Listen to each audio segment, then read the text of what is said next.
Police स्टेशनमधून phone आला की पळत त्या ठिकाणी जाणाऱ्या लोकांसाठी खास हा व्हिडिओ.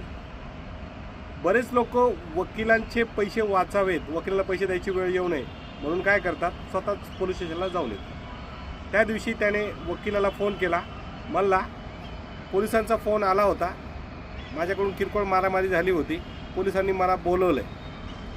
वकील म्हणला जाऊ नको. नाही मी फक्त जाऊन बघून येतो. वकील म्हणला अरे असं जाऊ नको, पोलीस तुला काही प्रेमपत्र यायला बोलवत नाही आहे, काय आहे काय नाही वकिलाला सोबत घेऊन जा किंवा वकिलाला पाठव किंवा दुसऱ्या कोणाला पाठव. नाही मी फक्त बघून येतो असं म्हणून पठ्ठा गेला. गेल्यानंतर पोलिसांनी त्याला मस्तपैकी बसूनच घेतला. छानपैकी 3 महिने जेल करून यावं लागलं. आणि साहेब मी फक्त बघून येतो हे वाक्य त्याला आजसुद्धा आठवतं. धन्यवाद.